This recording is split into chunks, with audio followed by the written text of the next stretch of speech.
Hello friends, सो आप सब लोगों का वेलकम है हमारे इस चैनल पर, जिसमें ये सीरीज़ हमने यूपी ट्रिपल एससी एग्ज़ाम्स के लिए शुरू की है। अभी कुछ ही दिन पहले यूपी ट्रिपल एससी जो प्री एग्ज़ाम हुआ था पिछले साल, उसका रिज़ल्ट आया था और उसका मेंस जो है वो जल्दी ही 2-3 महीने में होने की चांसेस हैं। तो उसके मद्देनज़र हमने ये सीरीज़ शुरू की थी प्रीवियस ईयर क्वेश्चंस की। पहले मैथ की सीरीज़ शुरू की थी, तो हम इसमें क्वेश्चन सॉल्व कर रहे थे जो सेट बी हुआ था पिछले साल प्री 2019 का, और उसके जो बी सेट था जिसमें सबसे डिफ़िकल्ट माना गया था, उसके हमने मैथ के क्वेश्चंस इस सीरीज़ में किए। आज हम ये सेट बी के लास्ट पार्ट में पहुंच गए हैं जहां तक मैथ के सेक्शन का सवाल है, और इसके बाद हम जो पिछले साल 2016 का मेंस का एग्ज़ाम हुआ था पिछले जुलाई में, उसके क्वेश्चन सॉल्व करेंगे मैथ के, और उससे भी आपको बहुत हेल्प मिलेगी किस तरह से लॉजिकली जल्दी से क्वेश्चंस को किया जाए। अब मैं ये और बता दूं आपको कि हमने यूपीएसआई 2020 की जो वैकेंसी निकलने वाली हैं, जिसके बारे में अभी टेंडर भी निकाला हुआ है बोर्ड ने, तो उसके लिए भी हमने प्रीवियस ईयर क्वेश्चंस की सीरीज़ शुरू कर दी है, और उसकी भी वीडियो आप देख सकते हैं। उसमें भी हमने मैथ से ही शुरुआत की, उसके बाद उसमें रीजनिंग भी करेंगे, तो वो भी आप चेकआउट कर सकते हैं। तो आज का पहला क्वेश्चन करते हैं, जो क्वेश्चन नंबर होगा 19, और ये क्वेश्चन है, मैंने इंग्लिश में लिखा हुआ है लेकिन मैं हिंदी में ही पढ़ के बता देता हूँ। A train leaves Hyderabad at 7 AM and reaches Vijayawada at 11 AM। तो एक रेलगाड़ी है जो कि हैदराबाद से चलती है 7 बजे सुबह को, और विजयवाड़ा 11 बजे पहुंचती है सुबह। Another train leaves Vijayawada at 9 AM and reaches Hyderabad at 12:30 PM। अब एक दूसरी ट्रेन है जो विजयवाड़ा से चलती है 9 बजे सुबह और हैदराबाद पहुंचती है 12:30 बजे दोपहर को। At what time would the two trains cross each other? तो वो दोनों ट्रेन एक दूसरे को कब क्रॉस करेंगी, कब एक दूसरे से मिलेंगी। और ये इसमें ऑप्शंस दिए हुए थे, तो ये देखते हैं क्या सिनेरियो बनता है हमारा। ये हमने मान लिया हैदराबाद, ये हमारा हो गया विजयवाड़ा। तो जो पहली ट्रेन है ट्रेन 1, वो यहाँ से चली है 7 बजे, इधर पहुँची कितने बजे? 11 बजे। दूसरी जो ट्रेन है T2, वो यहाँ से चली है 9 बजे सुबह और इधर पहुँची है 12:30 बजे। तो इससे हम ये देख सकते हैं कि जो पहली ट्रेन है वो स्लो है, उसने 4 घंटे का टाइम लिया सेम डिस्टेंस को कवर करने में, और दूसरी ट्रेन ने 3.5 घंटे का टाइम लिया। तो दूसरी ट्रेन जो है वो पहली से फास्टर है, और दूसरी ट्रेन चलती है 9 बजे, यानी जब ये 7 बजे वाली 9 बजे चल चुकी होगी तब ये चलना शुरू करेगी। और ये डिस्टेंस हम देखते हैं कि इसने कवर, पहली ट्रेन ने 4 घंटे में कवर की है, इसका मतलब 2 घंटे में ये इसके आधे रास्ते पे पहुंच जाएगी 9 बजे करीब। 9 बजे ये यहाँ होगी पहली ट्रेन T1। अब ये चलना शुरू करेगी, और अगर इसमें हम एक चीज़ और देख सकते हैं कि अगर दोनों ट्रेनों की स्पीड बराबर होती तो वो इसके मिडिल पॉइंट में मिलते। क्यों? क्योंकि ये जो ट्रेन है 2 घंटे में आधे रास्ते पहुँची, और 2 घंटे में आधा तय करेगी, और अगले 1 घंटे में ये इस वाली डिस्टेंस का आधा तय करेगी। तो ये 10 बजे यहाँ मिडिल में पहुँच जाएगी। लेकिन जो दूसरी ट्रेन है वो फास्टर है, जब ये आधे पे पहुँचेगी तो ये आधे से आगे इधर निकल चुकी होगी। इसका मतलब ये हुआ कि ये 10 बजे से पहले ही कहीं मिलेंगे। और ये बात अगर हमने इसमें सोच ली होती इतना, तो 2 ऑप्शन तो हम तुरंत ही क्रॉस कर सकते थे जो 10 बजे के बाद वाले हैं। अब बच गए हमारे 2 ऑप्शन। ऐसा भी क्वेश्चन आ सकता है कि आप 3 ऑप्शन एक साथ क्रॉस हो जाते और अब तुरंत जो आंसर था उसको टिक करके आगे निकल जाते, तो इसलिए ऑप्शंस पे भी ध्यान रखना है। तो अब हमें निकालना है कि ये दोनों इस वाली डिस्टेंस के बीच में कहाँ मिलेंगी। तो पहली वाली ट्रेन की स्पीड कितनी हो जाएगी? तो पहली वाली ट्रेन की स्पीड हम लिख सकते हैं, क्योंकि स्पीड हमें डायरेक्ट तो दी नहीं हुई है, तो स्पीड 1 लिख सकते हैं हम। कितना डिस्टेंस? इस डिस्टेंस को अगर हमने 2D मान लिया, 2D इसलिए कि जब हम ये आधी करेंगे तो D रहेगा, हमें फ्रैक्शन में नहीं जाना पड़ेगा। तो स्पीड 1, स्पीड क्या होती है? डिस्टेंस अपॉन टाइम, और टाइम इसको 4 घंटे लगा वहाँ पहुँचने में। दूसरी वाली ट्रेन की स्पीड हो जाएगी, उसकी भी वो भी डिस्टेंस 2D तय करेगी, और कितने घंटे में कर रही है? 3.5 घंटे में। 3.5 को हम लिख सकते हैं 7/2। ये 2 ऊपर चला जाएगा तो ये हो जाएगा 4D/7। ये हो गई इन दोनों की स्पीड। जब 2 ट्रेन एक दूसरे की तरफ आती हैं तो मिलती कब हैं? उनके मिलने का टाइम होता है जितनी वो डिस्टेंस दोनों ने कवर की मिलके। तो दोनों ने डिस्टेंस कितनी कवर की मिलके? ये वाली डिस्टेंस हो गई हमारी D। जब वो एक दूसरे की तरफ आ रही हैं तो जो उनकी स्पीड हो जाएगी, रिलेटिव स्पीड, वो जुड़ जाएगी। तो ये दोनों की स्पीड ये जुड़ जाएगी, पहली ट्रेन की स्पीड प्लस दूसरी ट्रेन की स्पीड, और ये मानो टी टाइम बाद मिलती है। यहाँ से चलने के 9 बजे चलने के बाद टी टाइम बाद मिलती हैं। तो इसको सॉल्व करेंगे, ये हम इसका एलसीएम लेके, तो ये इसका एलसीएम 28 आ जाएगा, और 28 जो एलसीएम होगा वो ऊपर चला जाएगा बाद में, तो इसको पहले ही लिख देते हैं। और ये 14D और ये 16D equal to T. D ऊपर नीचे से कट जाएगा, तो ऊपर बचेगा 28 और नीचे बचेगा 30 टी। इसको जब हम सिंप्लीफाई करेंगे तो यह आ जाएगा 14/15। और टाइम, तो ये टाइम आ गया, ये टाइम आ गया घंटे में। इसको अगर हम मिनट में कन्वर्ट करेंगे तो 60 से मल्टीप्लाई कर देंगे, 15 चौका 60 और 14 चौका 56 मिनट। यानी 9 बजे चलने के बाद 56 मिनट बाद ये ट्रेन आपस में मिलेंगी। तो इसका आंसर कितना जाएगा, 9:56। तो ये इसका आंसर हो जाएगा। तो बड़ा ही अच्छा क्वेश्चन था। इस तरह के क्वेश्चन आपको एग्ज़ाम में मिल सकता है। तो इसका कॉन्सेप्ट आप अच्छी तरह से समझ लें कि ये एक्चुअली हो क्या रहा था यहाँ पर। और 2 ऑप्शन तो हमने क्रॉस कर दिए थे, ये देखते ही कि ये यहाँ पे 10 से पहले ही मिलेंगे, 10 से बाद में नहीं मिलेंगे। बाकी इस तरीके से हम इसको आसानी से कर सकते थे। अब बढ़ते हैं अगले क्वेश्चन की तरफ। तो आइए next question number 20। Angles A B and C of a triangle are in AP। AP का मतलब हो गया अर्थमेटिक प्रोग्रेशन या समांतर श्रेणी। तो 3 एंगल हैं ABC ट्राइंगल में, वो समांतर श्रेणी में हैं। AM इज़ परपेंडिकुलर, परपेंडिकुलर मतलब लंबवत, लंब है। AM is perpendicular to BC, तो AM जो है वो BC पर लंब है। Find the value of BM upon AB, और ये इसकी वैल्यू दी हुई थी। तो इसमें पहले ट्राइंगल बना लेते हैं कि एक ट्राइंगल बनेगा क्या। एक बात इसमें और ध्यान रखनी है कि इसमें जो मेन चीज़ दी हुई है कि हमें एंगल दिए नहीं हुए हैं, बस ये बताया हुआ है कि एंगल समांतर श्रेणी में है, यानी अर्थमेटिक प्रोग्रेशन में है, और ना ट्राइंगल के बारे में बताया गया है कि किस तरह का ट्राइंगल है। तो सबसे आसान ट्राइंगल जो हम सोच सकते हैं वो होता है इक्विलेटरल ट्राइंगल, यानी समबाहु। लेकिन उसमें तो तीनों एंगल कितने 60-60 के होते हैं, तो वो ट्राइंगल यहाँ बन नहीं सकता।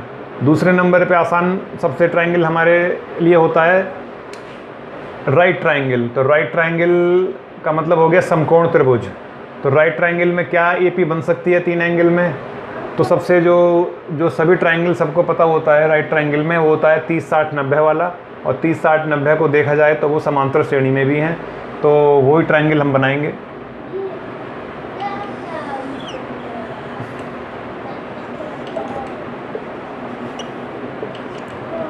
ये इसमें समकोण हो गया, तो ये 90 हो गया, B को 60 ले लेते हैं और ये 30 ले लेते हैं। तो अभी हम देख रहे हैं कि तीनों एंगल समांतर श्रेणी में है। समांतर श्रेणी क्या होती है कि जब उसमें कुछ भी ऐड किया जाए या कुछ भी घटाया जाए, लेकिन वो समान ही चलनी चाहिए सीरीज़। तो ये 30-60 और 90 की सीरीज़ हो गई। तो इसमें ये 30-30 के अंतर से चलती जा रही है, तो ये समांतर श्रेणी है। या इसको ऐसे भी लिख सकते हैं 90-60-30। तो ये घटती जा रही है, लेकिन समान मात्रा इनमें घटाई जा रही है, 30-30-30। तो ये समांतर श्रेणी हो गई। इसमें एक चीज़ और ध्यान देने वाली जो ये है कि इस वाले ट्राइंगल की हम जो भुजाएं, जो इसकी साइड एंड का रेशो हम आसानी से लिख सकते हैं। वाले की वैल्यू कितनी होती है 1, यानी रेशो, और 60 के सामने वाले की √3 और 90 के सामने वाले की 2। तो इसको हम इससे भी ऐसे भी लगा सकते हैं कि वैसे आपको पता ही होगा कि sin 60 की वैल्यू कितनी होती है √3/2। तो ये हो गया sin 60, ये परपेंडिकुलर अपॉन हाइपोटेनस यानी लंब बटे कर्ण √3/2। और ये अगर √3/2 आ गया तो cos 60 कितना होता है, cos 60 आपको पता होगा कि 1/2 होता है, तो ये आ गया 1/2। अब हम इसमें क्या करेंगे कि एक AM परपेंडिकुलर इस पर डाला गया है BC पर, तो ये इस पर परपेंडिकुलर है। और जो देखने वाली बात ये है कि ये भी एक ऐसा ही ट्रायंगल बन गया, ये 60, ये वाला इसमें एंगल 90, तो ये कितना बच गया, ये वाला एंगल ये 30 बच गया। यानी फिर एक इस बड़े ट्रायंगल के अंदर छोटा भी एक ट्रायंगल ऐसा बन गया जो कि 90-60-30 वाला ही है। तो उसमें अगर 90 के सामने वाली वैल्यू 1 है तो 30 के सामने वाली कितनी होगी 90 वाली जो वैल्यू होती है 30 वाली उसकी आधी होती है। तो इस बार 90 की 1 है, तो ये जो BM है 30 के सामने वाली ये 1 की आधी यानी 1/2 हो जाएगी। और 60 वाली कितनी होती है, वो अंडर रूट में आती है, लेकिन उसकी हमें ज़रूरत ही नहीं है, जो क्योंकि जो हमसे पूछा है वो है BM/AB ही हमसे पूछा है, तो हमें इसीलिए हमने AM की वैल्यू नहीं निकाली। तो BM कितना हो गया 1/2, AB हो गया 1, तो ये 1/2 आ गया, तो 1/2 इसका आंसर आ गया। तो इसमें क्वेश्चन में सबसे जो आपको महत्वपूर्ण बात है वो ये है कि ये जो राइट ट्रायंगल होता है 90, 60 और 30 वाला, इसकी ये वैल्यू पता होनी चाहिए बिल्कुल कि ये इनका क्या रिलेशन होता है। और अगर आपको ऐसे याद नहीं है तो वैसे याद रख सकते हैं कि sin 60 की वैल्यू √3/2, तो ये √3/2 आ गया। cos 60 की वैल्यू 1/2 होती है, तो ये 1/2 आ गया। और फिर इनका हम आसानी से यूज़ करके इस तरह के क्वेश्चन को बहुत इजीली कर सकते हैं। इसके अलावा एक दूसरा ट्रायंगल होता, अगर दोनों एंगल बराबर होते हैं, ये 45 और ये भी 45 राइट ट्रायंगल में ही, तो ये वैल्यू इसकी 1, 1 और ये √2 है। तो ये भी रिलेशन, ये दो रिलेशन तो हमें राइट ट्रायंगल के बिल्कुल पता ही होने चाहिए। और इसका भी हम रिलेशन को बना सकते हैं साइन से ही। sin 45 की वैल्यू हमें पता है 1/√2 होती है, cos 45 भी 1/√2 होती है, तो ये हम इस तरीके से इनको याद भी रख सकते हैं। अब बढ़ते हैं अगले क्वेश्चन नंबर 21। इन ए ट्रायंगल, एक ट्रायंगल ABC है, उसमें एंगल A की वैल्यू 90 डिग्री है। देन तो हमें ये बताना है कि क्या कौन सा रिलेशन इसमें ठीक हो गया, sin A बराबर sin B, sin A minus sin B, sin A बराबर cos B, sin A minus cos B। तो ट्रायंगल बना लेते हैं पहले। इसमें एंगल A 90 दिया हुआ है,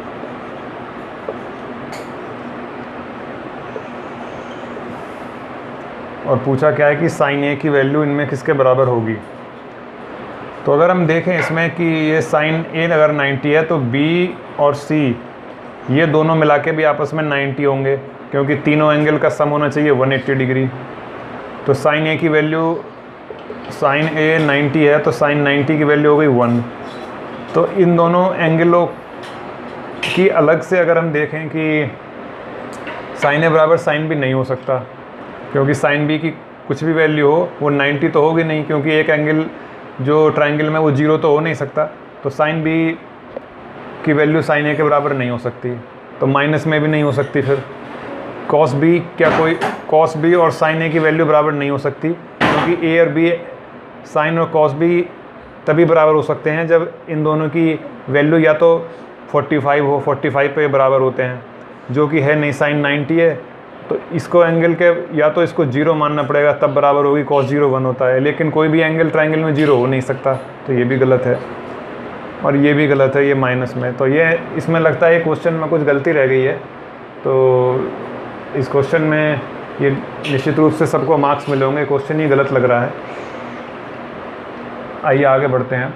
ज़्यादा इसमें ये दो कथन दिए हुए हैं और उसके बेस पर हमें बताना है कि क्या केवल कथन एक ठीक होगा या केवल दो, या दोनों सत्य हैं या दोनों असत्य हैं। तो पहला कथन है कि 60 मिनट में मिनट की सुई घंटे की सुई से 55 मिनट आगे होती है। तो इसमें अगर ये हम घड़ी बनाएं और ये 12 बजे हो गया, ये 3, 6, ये 9, तो घंटे की सुई मान लो 12 पे ही थी और 60 मिनट में कहाँ पहुँच जाएगी, 60 मिनट में 1 पे पहुँच जाए। 60 मिनट का मतलब 1 घंटा हो गया, तो जो छोटी वाली सुई होगी घंटे वाली वो 1 पे पहुँच जाएगी, और जो मिनट वाली होगी वो पूरा 60 मिनट का चक्कर लगा के फिर से यहाँ पहुँच चुकी होगी। तो उनके बीच में डिफरेंस कितना रह जाएगा, 55 मिनट का डिफरेंस हो जाएगा, क्योंकि ये 55 मिनट जो थी मिनट की सुई इससे ज़्यादा घूम गई। ये तो केवल यहाँ तक पहुँच पाई घंटे वाली, और मिनट वाली पूरा चक्कर लगा के यहाँ पहुँच गई। तो इनके बीच का जो डिफरेंस हुआ ये 55 मिनट का हो गया। इसका मतलब ये कथन था, पहला कथन ठीक है हमारा। दूसरा कथन, एक घड़ी दोपहर के समय आरंभ की जाती है। तो दोपहर का मतलब यही हो गया कि 12 बजे शुरू हुई वो घड़ी, और 5 घंटे 10 मिनट में घंटे की सुई द्वारा बनाया गया कोण 150 है, तो 5 घंटे 10 मिनट बाद कितने का वो कोण बनाएगी। तो ये अगर हम इसमें बांट लें तो हम ये जानते हैं कि 12 से 3 ये जो एंगल होगा ये 90 का होगा, और इसके बाद ये 6 तक 180 का हो जाएगा पूरा। और ये हम 3 पार्ट में इसको डिवाइड कर सकते हैं 90 एंगल को, 1 बजे 2 बजे 3 बजे ये 30-30 डिग्री का कोण बनता है सब पे। तो 4 बजे एक 30 डिग्री का ये, और 5 बजे ये 30 डिग्री, तो ये हो गया 150। 5 बजे तो वो 150 का बनाएगी, लेकिन 5 घंटे 10 मिनट में, 10 मिनट का मतलब थोड़ा इससे आगे बढ़ चुकी होगी, तो उसके द्वारा जो कोण बनाया गया हुआ होगा वो 150 से ज़्यादा का होगा। तो इसमें हम कह सकते हैं ये ऑप्शन हमारा गलत हो गया, तो केवल कथन एक सत्य। नेक्स्ट क्वेश्चन, क्वेश्चन नंबर 23, ये है कि दिनांक 1/1/2012 को रविवार था, तो दिनांक 1/1/2013 को सप्ताह का कौन सा दिन था।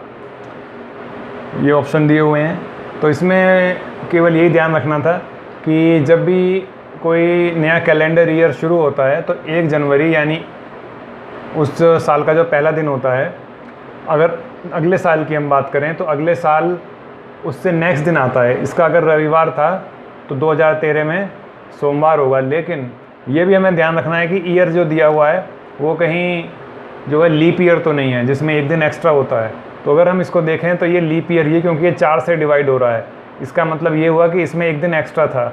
तो जो अगला साल शुरू होगा 2013 का 1 जनवरी को, वो सोमवार को शुरू ना होके मंगलवार को शुरू होगा। तो ये इसका ऑप्शन आ गया, मंगलवार इसमें ठीक हो गया। अगर ये ऐसा ईयर होता कि इसमें लॉन्ग ईयर नहीं होता ये, तो फिर 2013 में रविवार से अगला दिन जो होता सोमवार इसका आंसर हो जाता। तो बस यही ध्यान रखना है इसमें, जहाँ तक 1 जनवरी का सवाल है किसी भी ईयर का। आइए अब आगे बढ़ते हैं। तो इस तरीके से आपने देखा कि हमने सेट बी के ये मैथ के सारे क्वेश्चंस यहाँ पर कर लिए। इसके बाद जो हम नेक्स्ट पेपर करने वाले हैं वो है मेंस का ही पेपर, जो कि पिछले साल हुआ था 2016 का वो एग्ज़ाम एग्ज़ाम हुआ था। तो उसका पेपर हम करेंगे, कल से शुरू करेंगे उसमें मैथ्स के क्वेश्चंस। और उसमें मैथ्स के क्वेश्चंस में आपको फिर से मैं बढ़िया लॉजिक बताऊंगा किस तरह से उन क्वेश्चंस को आप जल्दी कर सकते हैं। इसके साथ ही हम रीजनिंग भी बहुत जल्दी शुरू करने वाले हैं, रीजनिंग की सीरीज़ भी। तो अपने दोस्तों के साथ वीडियो को ज़्यादा से ज़्यादा शेयर कीजिए, चैनल को सब्सक्राइब करना ना भूलें। अगर आप सब्सक्राइब नहीं करेंगे तो हमें मोटिवेशन इतना ज़्यादा नहीं मिलेगा करने के लिए इन वीडियोस को। तो सब्सक्राइब करना ना भूलें, और फिर मिलते हैं एक नई वीडियो के साथ।